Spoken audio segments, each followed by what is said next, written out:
Hey everyone, this is Kevin from thechesswebsite.com, and today we're going to be starting our coverage of the 2020 U.S. Chess Championships being held this year wherever the contestants want to play. It is a remote event, it is online, and so you're seeing competitors play in all different places, some of them playing in their own bedroom, so it's definitely interesting to see that dynamic. But we have 12 players. There will be 11 rounds, playing 3 games every day. It's going to be 4 days.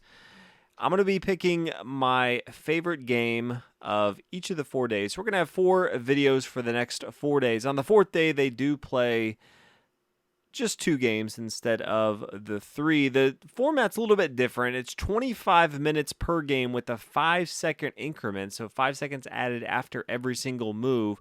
So not your normal classical style chess where each players get a couple hours for the entire game.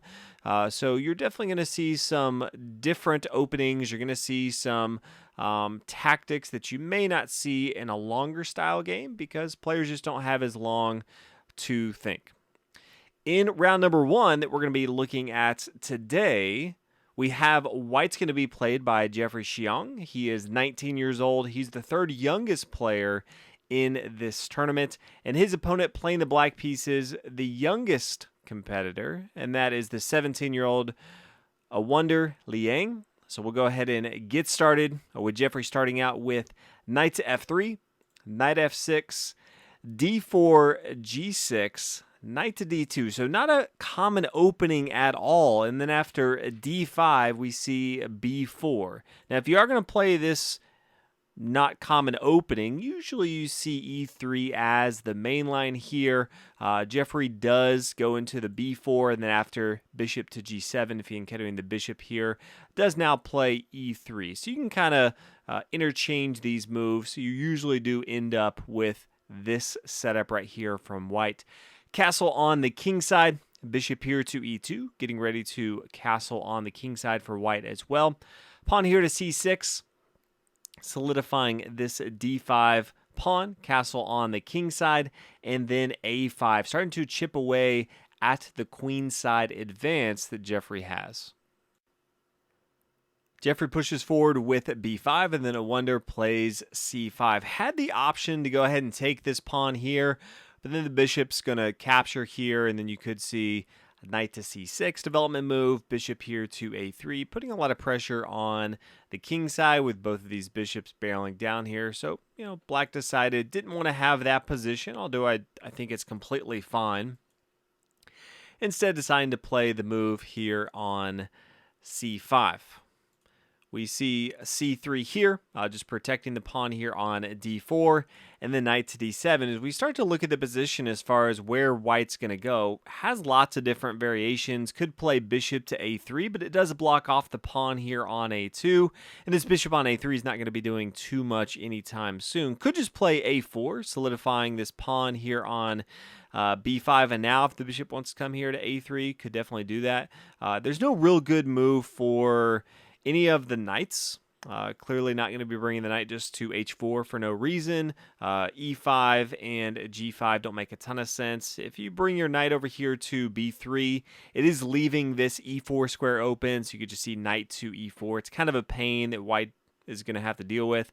You could get your queen involved into the game. Queen to c2 makes some sense if you want to try that. You could see h3. You could see rook to e1. So a lot of moves that White has. None of them really putting much pressure on Black. You can see both sides playing fairly passive. This opening is very, I would say, drawish for both sides. Not a lot of crazy tactical lines you're putting on your opponent in a 25-minute game here. But we do see White continue with a4, and Black responds with b6.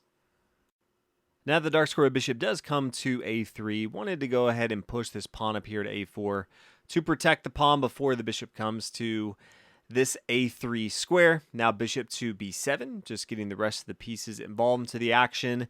c4, could have played c4 earlier when he did play c3, but now decides to go ahead and attack in the center of the board. You get a sense that things are building up on this c file here with the bishop, this knight here, this bishop here on a3, all attacking these C pawns, this knight here on d7, as well as this rook here on c8. Everything lining up here on this c file. So white continues with the same theme here, rook to c1, rook to e8 here, and then we start to see some pieces exchange in the board. So the pawn here on c4 takes on d5. We see the knight take, pawn takes here on c5. We see a bunch of exchanges going on in the center of the board, and then queen to b3. If you look at this position right here, black does have the bishop pair, so that is a good thing that black has going for him. But if you look from white's perspective, both sides equal in material, but black now has two isolated pawns that white's going to be able to attack for the rest of the game. White has these two pawns that are connected, and so that's going to be much easier for white to hold on to than black's standpoint. So while usually you want to have the bishop pair and you're just playing offense, black is going to have to get pretty creative to hold on to both of his pawns, or else he's going to go down quite a bit in material. Now, one of the threats that Awonder has here is playing knight to c3, attacking the queen. It's defended by the bishop here on g7. So Jeffery plays queen to b3, getting his queen involved into the game, his last piece that he needed to develop here. And so that defends the square here on c3. Definitely don't see black giving up a knight and a bishop here for a rook. And so we see the knight come back here to b6, attacking the pawn here on a4, but also is just under attack by the queen. So once you just come back, also opens up for the queen here on d8 for this open file to start to attack. Rook here to d1. After the knight moves, then white recognizing that he has a discovered attack on the queen once this knight moves. So that's exactly what he does. Queen to c7, recognizing the threat, so wants to get the queen off of this open file once the knight moves, and that's exactly where the knight moves. Here to c4, and this is doing a couple things. It's attacking not only this knight here on b6, but it's also attacking this pawn here on a5, which is one of the isolated pawns that we talked about, which is a huge weakness for black. Now, one of the ways to attack a piece that is threatening one of your pieces of material is to just pin that material down, and that's exactly what we see black do. Bishop here to d5, pinning down the knight. We see the knight come here to d2. Wasn't doing too much here on the f3 square, so knight to d2, defending this knight here on c4. Rook over here to d8, queen back to c2, does want to get out of the pin here, and then pawn to e6. Now, if we look at it, you can clearly see that the knight can take here on a5, but it's also difficult to see, you know, how black really holds on to it. If he plays rook to a8, okay, well, this rook was also defending this c file. So if we start to exchange here, the knight can take on b6, and then after the queen takes, now the queen can take here on c5, and white is up material. So yes, the rook move over here to protect the pawn on a5, but then black still goes down in material, and this is not a good setup for black. So if we come back, black decides, okay, I'm going to go ahead and give up that pawn in material here. And so we see pawn to e6, solidifying this bishop here on d5 as an outpost, and then the knight takes here on a5. Remember, in these shorter matches, 25 minutes with 5-second increments, it's not terrible to go down a pawn in material. Now, you definitely don't want to do that, but it's not the end of the world. And so you'll typically see these players playing games out where if you know your opponent had an hour or 2 hours to think through it, not going to make many mistakes at the highest level. Many times you would see a resignation early on. But black has many, many chances to come back and win this game for sure. Now we see the rook to a8, attacking the knight. Knight comes up here to c4, defending the knight here on a5. We do see the bishop take. The knight come back here to c4, capture. And then the knight takes here on a4. So black does get a pawn back in material, but after bishop to f3, and this is a critical square here attacking the rook takes here on d1, rook recaptures here, now rook to a7, and this is the critical square that Jeffery was looking for, and that is rook to d6. As you hear Jeffery talk about the game, he calculated this move many moves before, and that just lets you know just how extraordinary this 19-year-old is in these shorter games that he can calculate this specific position. Because the real threat that he has here is, let's say that black played king to f8, which would be a terrible move, but just to show you exactly what white has, and that is pawn to b6. The knight and the rook are both defending this pawn right here. You can see the pawns forking both the queen and the rook there. So after the knight takes, the rook comes to b6, and it's protected. White just goes up more and more material here, but some of the challenge that black has is where does he defend? So the rook can't go anywhere. If it comes to a8 or b7, both of those squares are defended by the bishop here on f3.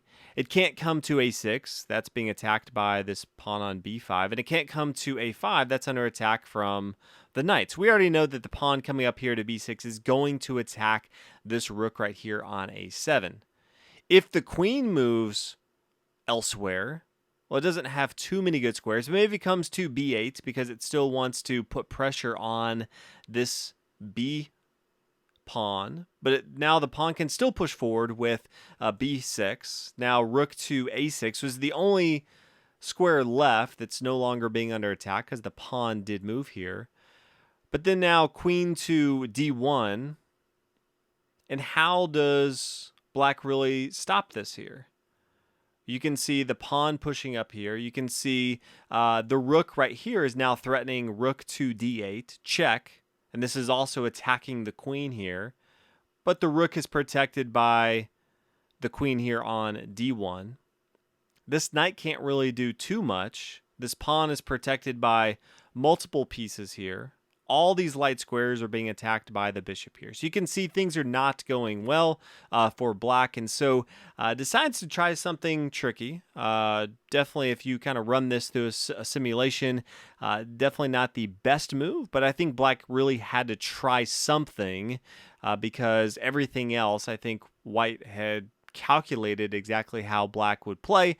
But don't think he was expecting knight to c3, just because I don't think this was the strongest move in the game. But after knight to c3, said, okay, yeah, if you're not going to stop my fork here, I'm going to go ahead and play pawn to b6. Now black played the move rook to a1. Anytime you are in a fork or under attack, if you can move that piece away and attack your opponent's king, that is one option to do.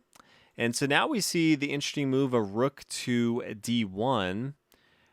Realizing that after the knight takes here, and you could also take with your rook, that's one option, but then just the queen takes, and after the queen takes up here, then knight takes, bishop takes, and you can see white is clearly up in material. Getting into the endgame, this would be a pretty easy minor piece versus a pawn with no real way for black to come back from this. So decides not to do that. Instead decides to take with his knight here on d1. And white decides to go ahead and take with his pawn here on c7. So says, yeah, I don't really care that this is you're taking material down here. You also have a discovered attack, which is exactly what black plays. So this is check here. But then the bishop to d1, a very nice way to defend this, because after the knight takes here on c2, then pawn promotes to c8, and it is check. So bishop to f8. Stopping that. Queen to d8. This is still putting the pressure. The bishop is still pinned down to the king, but now it's defending this bishop here on d1. You can start to see that black is running out of options here. King to g7. Pawn up here to h4. Knight to d4, recognizing does need to centralize this knight a little bit here. Knight to e3. Knight to f5, and then h5, and this is a really, really strong move. Now in the game, black played knight takes on e3, which is the correct move, but it's very tempting to just take this pawn here on h4. But this would be a huge mistake because of not the move g4, which I did analyze as well, but the move knight takes on f5, check. Now after the pawn takes, then queen to g5. Can't move to any of these squares. The only legal move here is to h8. And then queen to f5. 6 check. Now the bishop can't just come to g7 because that's going to be checkmate. Queen to d8 check, bishop to f8, and then that's going to be checkmate. So we already can see the bishop can't come here. The only other option is king to g8, and then you can see that we have forked the rook here on a1. So that would have been pretty fantastic if black was not able to see that, but correctly did see it and played knight takes here on e3. And then pawn takes here. From white's perspective, Jeffery just wants all the pieces to come off the board. He's up in material clearly with the queen on board. So if he can trade off, that is a win for him. Now we see the rook come back here to a6, bishop to b3, rook over here to d6, trying to block off the queen while also attacking it, so the rook is defended by the bishop here. So trying to coordinate these pieces, very difficult to do that with a queen that can maneuver all over the board. Queen here to g5, rook to d7, queen to e5. Also, black at this point is running out of time. Jeffery has quite a bit of time, but Awonder does not have much time left on his clock at this point, just so everyone has an idea of what's going on here. Bishop to c4, rook down to d1, check. King to f2. Many times you'll see the king come over here to h2, but since black does not have a queen on the board, you can start to get your king involved into the attack here. Rook to c1, attacking the bishop. Queen comes back here to f4. Not only is there a discovered attack if the pawn moves, but this is also defending this bishop here on c4. King to g7, pawn to g4, starting to push up the pawns to add pressure here. Bishop to e7, queen to e5, check. King g8, queen up here to b8, and then king to g7. This is the decisive move. Really needed to play bishop here to f8, but in the game we have king to g7. And then for those people that really like puzzles, this is kind of a one move to win the game. Not necessarily checkmate, but to win the game and gets the resignation. And that is queen to b2. It's a fork, attacking the king here and the rook here on c1. And in this spot, black did resign. So congratulations to Jeffery on a very well-deserved victory. I was looking back at last year and actually did first round, and Jeffery was in that game as well. So I guess first round, I just like to watch him play. I think he does extremely well, hoping that he has a very good tournament. So hopefully you guys are excited about this tournament. One of my favorites all year that I always put on the calendar. Want to make sure that we do coverage for it. So we'll have a video for the next 4 days. But thank you guys so much for watching the video. Thanks so much for supporting the channel. And I'll see y'all tomorrow for a game from either round 4, round 5, or round 6. We'll just have to wait and see what I come up with. Thanks, guys. Bye.